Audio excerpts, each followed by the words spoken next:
miremos cuál es la normatividad que se encuentra vigente en estos momentos. Tenemos en estos momentos los artículos 815 a 816 y 850 al 865 del Estatuto Tributario, ¿sí? Que es, digamos que una norma fuerte importante. Viene adicionalmente todo lo que es nuestro decreto único reglamentario, el decreto 1625-2016, que en los capítulos 19 al 29 nos traen todo el detalle. Es como nuestro manual para la devolución, ya lo veremos más adelante, donde nos dice, soy una entidad o soy un productor de bien exento, soy una avícola, ¿sí? Me voy precisamente a los capítulos del decreto único reglamentario, el 19 al 29, en donde precisamente me hablan de este tipo de contribuyentes y sus solicitudes, y verifico que tenga todo lo que me está solicitando ahí. Una vez yo verifico que tengo lo que está ahí, pues ya me puedo ir bueno, acá en este caso, a esta resolución, 151, la 57 y la 82, estas dos últimas modificatorias de la inicial de la 151 del 2012, donde me dice cuáles son los formatos por cada uno de precisamente de las entidades que tienen derecho a solicitud de devolución y compensación.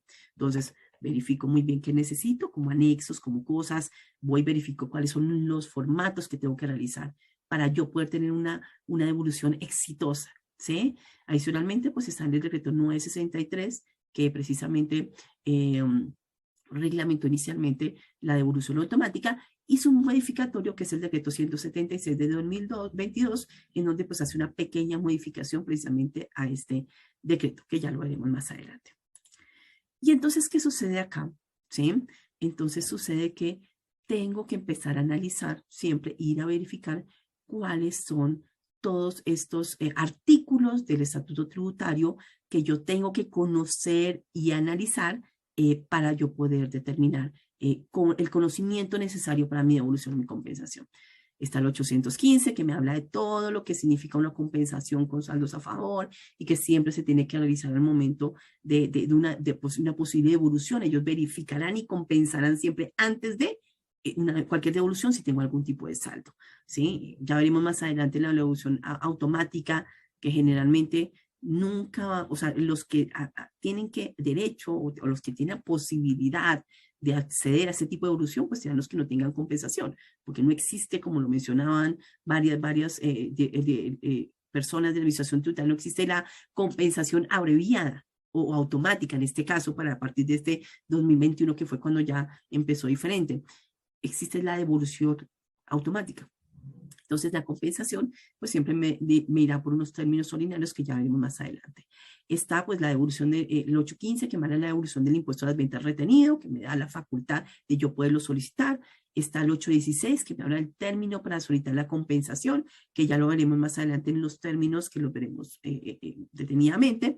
Está el 850, que me habla de muchos aspectos de las devoluciones a saldos a favor, términos, quienes tienen derecho, etcétera, que lo resumiremos más adelante. El 851, que es la facultad de devolución de impuestos que tiene administración tributaria. En su momento, pues como lo hemos visto, ellos pueden llegar a modificar ciertos aspectos por medio de las resoluciones que como vimos anteriormente, están expedidas.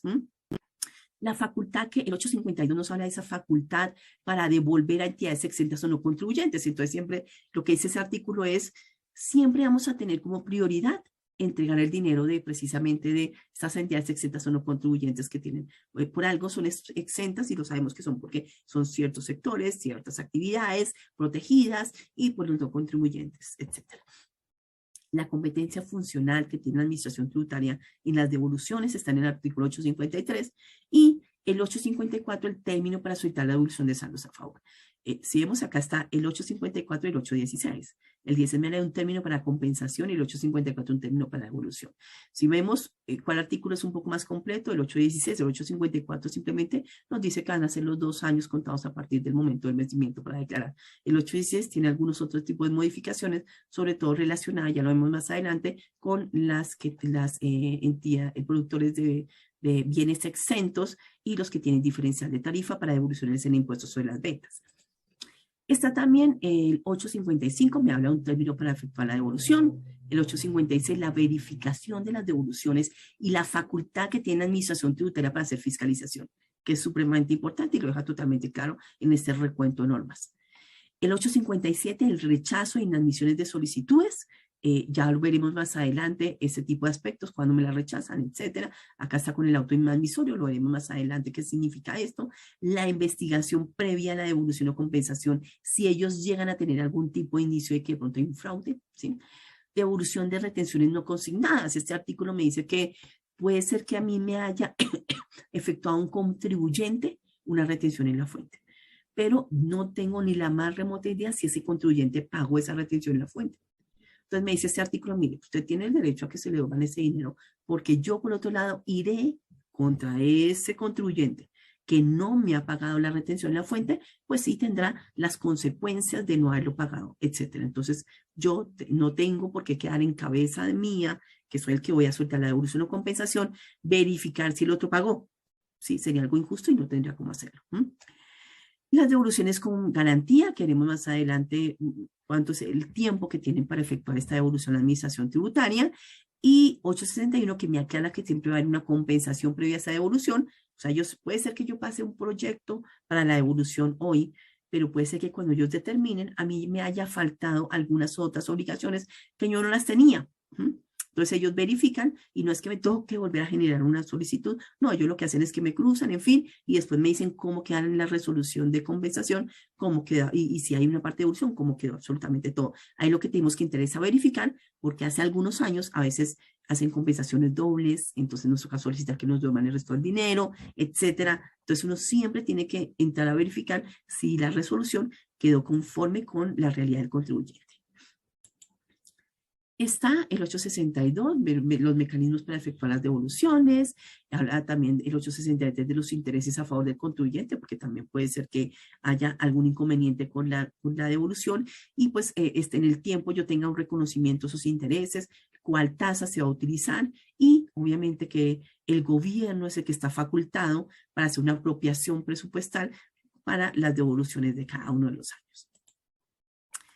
Nos vamos al decreto ya después de que nosotros ya hemos identificado todos los artículos del estatuto tributario, los conocemos, los entendemos, hacemos un resumen de acuerdo de cómo es mi característica como contribuyente.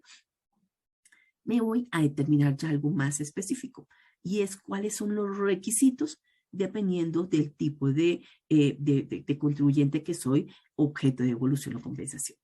Y entonces me voy a mi decreto único reglamentario, el 1625 de 2016, que como todos sabemos es el que recopila todos los decretos reglamentarios en materia tributaria.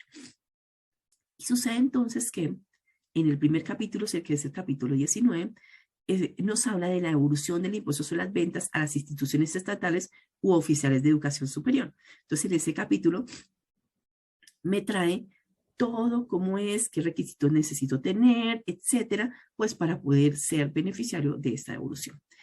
En el capítulo 20 encontraremos todo lo que es retención en la fuente de impuestos sobre la renta de entidades y personas que celebren acuerdos de reestructuración, todos sus requisitos. En el número 21 está procedimiento de devoluciones y o compensaciones. Este es un capítulo bastante amplio que viene como específico por numerales y literales, los temas generales que necesito para la devolución y unos temas específicos relacionados con algunos contribuyentes. Entonces, ese es un capítulo grande que yo tengo que buscar y no solamente verificar lo que me conlleve a mí como por decir algo, como educación superior o como si soy una avícola, etcétera. También tengo que mirar los criterios generales para tenerlos en cuenta. Está por otro lado la devolución del impuesto sobre las ventas y el impuesto nacional al consumo a diplomáticos, organismos internacionales y misiones diplomáticas y consulares, que precisamente ahí están todos esos requisitos y todos precisamente son las facturas de venta, etcétera, todo lo que tenga que ver con este tema. En el 23, la devolución a los turistas extranjeros no residentes en Colombia, que pues como sabemos va a tener un revolcón bastante importante este año y vamos a esperar cómo es esa parte muy automática que se va a realizar para esa devolución del impuesto sobre las ventas y generar precisamente una reunión que tuvimos hace poco y que vimos con Cotelco es como ese incentivo al turismo en Colombia. Está pues lo que es adquisición de servicios grabados por visitantes extranjeros no residentes en Colombia en establecimientos de comercio ubicados en unidades especiales de desarrollo de fronterizo. También están todos sus requisitos. La devolución del grave movimiento financiero, la devolución para la adquisición de materiales de construcción, nos trae ese capítulo específico, unas disposiciones varias, y lo que tienen que entregar algunas entidades públicas y privadas que serían contratos, convenios y contratos de cooperación y asistencia técnica, y el 29 que nos habla de la devolución automática, que ya la veremos más adelante, porque pues no la hemos tenido muy en cuenta últimamente y es el momento como de poder mirar qué aspectos yo requiero y qué tengo que saber antes de solicitar una devolución. Precisamente la administración determinará si es automática o es ordinaria, pero yo, si ya hice un análisis preliminar, tengo que acceder y entregar unos, sobre todo lo que es el anexo de costos y deducciones, que precisamente me lo pide la deducción automática, pero que ya lo veremos. Y entonces, ¿qué sucede?